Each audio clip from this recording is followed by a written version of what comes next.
Assalamualaikum warahmatullahi wabarakatuh. Teman-teman sekalian yang berbahagia, pada kesempatan sore hari ini saya akan membawakan tentang sebuah materi tentang diferensiasi konten. Sebuah hal yang sangat menyenangkan pada sore hari ini, saya bisa bersama teman-teman semuanya untuk kembali belajar bersama, menguatkan kompetensi kita, dan semoga apa yang kita lakukan pada sore hari ini dan hari-hari selanjutnya senantiasa kita isi dengan terus belajar dan mengembangkan diri kita, karena sesungguhnya pembelajar sejati adalah orang-orang yang terus belajar, belajar dan belajar untuk memberikan yang terbaik bagi generasinya. Baik, teman-teman sekalian yang berbahagia, kita akan langsung kepada materi kita bahwa kita menyadari setiap anak memiliki potensi yang berbeda antara satu dengan yang lain. Untuk itu, kita sebagai seorang guru tentu juga harus mampu melakukan eksplorasi yang maksimal terhadap setiap potensi anak ataupun potensi peserta didik kita dengan sebaik-baiknya. Sebagaimana kita ketahui bahwa eh, pembelajaran berdefinisiasi ini adalah kita ingin melakukan sebuah upaya menyesuaikan proses pembelajaran di kelas untuk dapat memenuhi kebutuhan belajar individu yang beragam. Jadi, kita diharuskan untuk mampu menghadirkan sebuah menu pembelajaran yang sangat variatif ya, sesuai dengan kondisi dan profil belajar dan juga individu-individu yang ada di dalam kelas tersebut. Sebelum menentukan strategi pembelajaran berefisiensi, seorang guru perlu memperhatikan 3 aspek pemetaan kebutuhan murid. Yang pertama adalah kesiapan belajar atau readiness siswa. Yang kemudian adalah yang kedua adalah minat belajar siswa, dan yang ketiga adalah profil belajar siswa. Nah, 3 aspek ini teman-teman harus betul-betul diperhatikan bagaimana kita mengetahui tentang sejauh mana kesiapan belajar murid kita. Kemudian yang kedua adalah minat belajarnya. Kemudian yang tidak kalah penting adalah bagaimana kita sebagai seorang guru harus mengetahui profil belajar dari murid-murid yang sedang kita uh, ajar atau di mana sesi kita di dalam kelas tersebut. Kesiapan belajar. Kesiapan belajar atau readiness adalah kapasitas untuk mempelajari materi baru. Ya, sebuah tugas yang mempertimbangkan tingkat kesiapan murid akan membawa murid keluar dari zona nyaman mereka. Jadi kita ingin menghadirkan sebuah uh, hal baru kepada mereka dan kita ingin membawa mereka menjadi keluar dari zona nyaman mereka, membawa mereka ke hal baru, ke materi baru. Dan ini membutuhkan sebuah kesiapan belajar yang betul-betul dipersiapkan dan kita desain sedemikian rupa sehingga siswa kita benar-benar siap untuk melaksanakan pembelajaran yang kita laksanakan di dalam kelas kita. Nah, namun dengan lingkungan belajar yang tepat dan juga dukungan yang memadai tentunya, mereka tetap dapat menguasai materi baru tersebut. Ya, jadi intinya bahwa walaupun materinya adalah materi baru, tapi mereka juga kemudian nyaman, mereka kemudian uh, apa namanya mendapatkan lingkungan belajar yang tepat dan yang pastinya mereka diharapkan mampu menguasai konten pembelajaran materi baru tersebut. Teman-teman sekalian yang dirahmati Allah, ada banyak cara untuk membedakan kesiapan belajar. Tomlinson mengatakan bahwa merancang pembelajaran berdefinisiasi ini mirip dengan menggunakan tombol equalizer ya pada stereo atau pemutar CD. Untuk mendapatkan kombinasi suara terbaik biasanya kita akan menggeser ke atas atau ke samping ya sesuai dengan desainnya ya. Kemudian sehingga kemudian akan keluar suara yang betul-betul pas ya. Bassnya di mana, kenyaringannya di mana dan lain sebagainya sehingga eh, yang diharapkan oleh kita adalah suara ini benar-benar nyaman, enak dan apa ya bisa diterima ya, bisa diterima dengan baik dan menghadirkan kualitas yang juga sangat baik.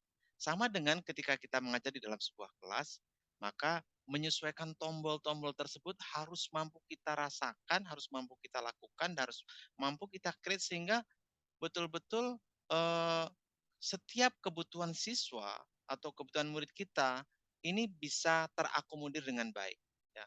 murid akan menyamakan peluang mereka untuk mendapatkan materi, jenis kegiatan, menghasilkan produk belajar yang tepat di kelas yang kita ajar tersebut.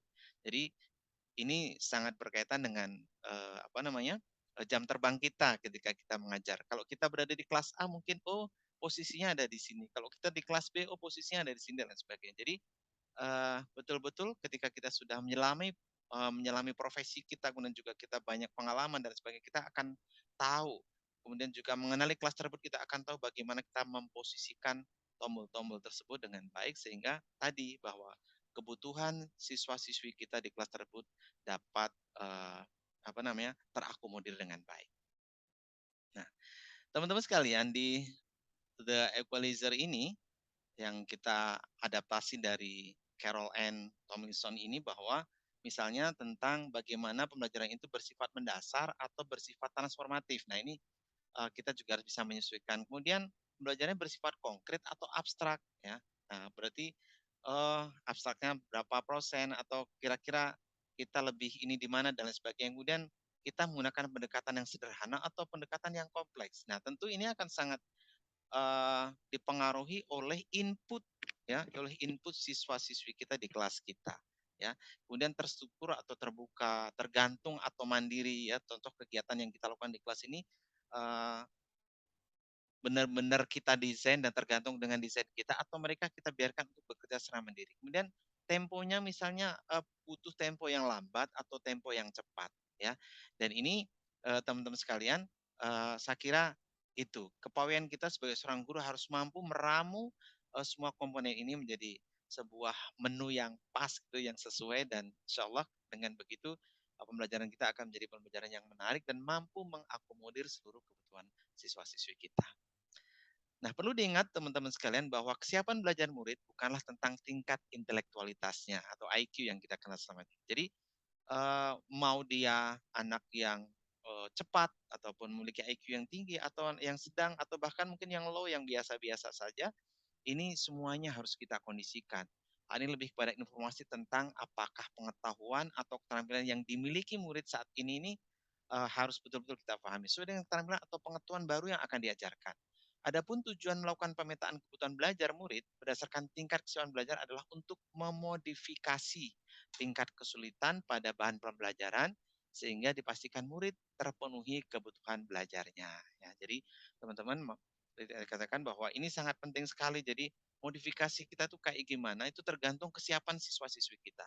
Dan ini terlepas dari tadi, ya, tingkat intelektual desain seperti apa itu kita tidak bicarakan di situ, tapi kemudian lebih kepada kesiapan mereka, ya. Apa yang sudah mereka kuasai, ya. Nah, baik teman-teman sekalian yang dirahmati Allah, kita akan lanjutkan tentang bagaimana sih sebenarnya desain, ya, pembelajaran berdiferensiasi ini. Ada 3 strategi pembelajaran berdiferensiasi, yaitu yang pertama diferensiasi konten, kemudian diferensiasi proses, kemudian yang ketiga adalah diferensiasi produk. Ya. Kita akan bicara tentang diferensiasi konten atau pengetahuan dan yang dipelajari murid. Konten merupakan apa yang diajarkan pada murid dengan mempertimbangkan pemetaan kebutuhan belajar murid, baik itu dalam aspek kesiapan belajar, aspek minat murid, dan aspek profil belajar murid atau kombinasi dari ketiganya. Ya, sekali lagi saya katakan bahwa konten merupakan apa yang diajarkan pada murid dengan mempertimbangkan pemetaan kebutuhan belajar murid, baik itu dalam aspek kesiapan belajarnya, aspek minat murid, dan aspek profil belajar murid atau kombinasi dari ketiganya. Diferensiasi konten juga dapat dilakukan berdasarkan minat murid. Guru dapat menyediakan jenis-jenis topik yang mereka minati sesuai dengan pokok bahasan atau materi pembelajaran. Nah, di sini dibutuhkan kepayuan seorang guru, ya. Kita bisa mengetahui apa saja sih yang mereka minati, apa sih yang mereka sukai, ya, di kelas-kelas. Tentu ini sangat beragam dan sangat luas, ya. Guru harus juga mampu memahami gaya belajar murid kita yang lebih cenderung kepada pembelajaran visual, ya, visual atau audio audio atau audio visual atau kinestetik. Ya, jadi sekali lagi teman-teman, bahwa guru harus memahami gaya belajar murid yang lebih cenderung pada pembelajaran visual, atau kemudian audio, atau audio visual, atau kinestetik. Ya. Ini sangat penting teman-teman, karena ketika kita mengajar di kelas yang cenderung kinestetik misalnya, maka apabila kemudian kita menggunakan lebih banyak menggunakan pendekatan pendekatan audio, maka akan menjadi sebuah kelas yang mungkin sangat membosankan bagi murid-murid kita. Begitu juga sebaliknya. Sehingga betul-betul kita harus mampu menganalisa, mengetahui gaya belajar dari siswa-siswi di kelas tersebut. Sehingga kemudian kita tadi bisa menghadirkan menu yang pas, menu yang sesuai yang diharapkan oleh siswa-siswi yang ada di kelas tersebut. Nah, karakteristik atau ciri-ciri diferensiasi konten yaitu yang pertama, ya teman-teman, materi disajikan dalam bentuk beragam. Contoh, ya kita bisa menggunakan video, bacaan, gambar, ya. Kemudian yang kedua, misalnya juga terdapat keterampilan atau pengetahuan yang bisa dipelajari secara mandiri oleh setiap murid. Kemudian yang ketiga, pengetahuan yang disajikan memungkinkan murid menyampaikannya pada teman sebaya. Nah, ini penting sekali teman-teman ya. Dan yang keempat adalah pengetahuan disajikan dalam berbagai tingkat kesulitan untuk satu tema besar. Ya. Kemudian yang kelima, adanya sumber belajar yang kaya, ya sehingga setiap murid dapat memilih ya salah satu sub materi yang dia sukai. Ya. Contoh ya penerapan dalam diferensi konten teman-teman ya. Uh, Bagaimana contoh misalnya yang pertama membedakan melalui asesmen diagnosis kognitif ya, materi prasyarat atau dengan keterampilan murid lalu menyesuaikan dengan kegiatan yang dilakukan murid. Kemudian yang kedua memberikan bantuan atau pendampingan sesuai dengan tingkat pemahaman murid. Dan yang ketiga memberikan pilihan kepada murid untuk menambah kedalaman dan keluasan pembelajaran. Dan yang keempat menggunakan bahan bacaan sesuai dengan tingkat keterbacaan ya. Ya, menggunakan bahan bacaan sesuai dengan tingkat keterbacaan.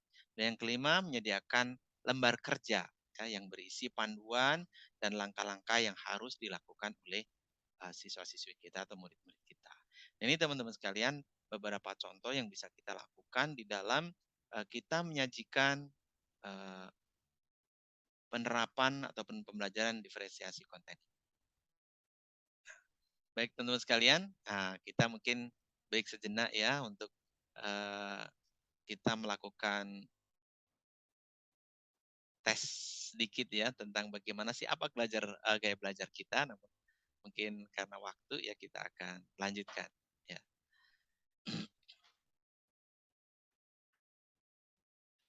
Teman-teman sekalian yang dirahmati Allah, dari pembelajaran yang ataupun penjelasan yang baru saja saya sampaikan, teman-teman, bahwa kita perlu terus mendukung ya, memberikan semangat kepada anak-anak kita bahwa ia mampu menyelesaikan tugas-tugasnya.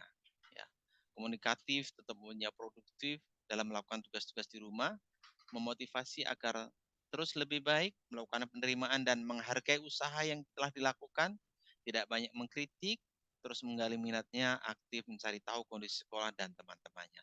Nah, ini adalah hal esensial yang harus kita lakukan kita sebagai seorang guru ya teman-teman, bahwa kedalaman kita dalam mengenal siswa-siswi kita, memberikan motivasi, memberikan semangat kepada mereka, ini menjadi hal yang harus terus kita lakukan.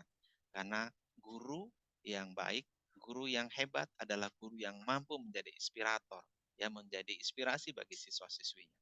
Ya, Masya Allah.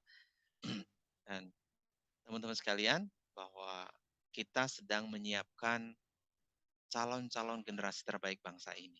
Tentu dengan menyajikan pembelajaran yang sesuai dengan keinginannya, minatnya, bakat dari anak-anak kita, maka insya Allah kita akan mengantarkan mereka menjadi orang-orang terbaik yang akan menjadi pemimpin negeri ini, ya yang akan membawa kebaikan bagi bangsa Indonesia tercinta dan juga kebaikan bagi agamanya, ya insya Allah. Dan ini adalah tugas kita dan semoga kita mampu melaksanakan amanah ini dengan sebaik-baiknya karena kita adalah inspirasi perubahan. Terima kasih. Demikian yang bisa saya sampaikan. Semoga bermanfaat dan semoga Allah senantiasa memberkahi kita semua. Ada kurang lebihnya mohon maaf. Wabillahi taufik wal hidayah. Wassalamualaikum warahmatullahi wabarakatuh.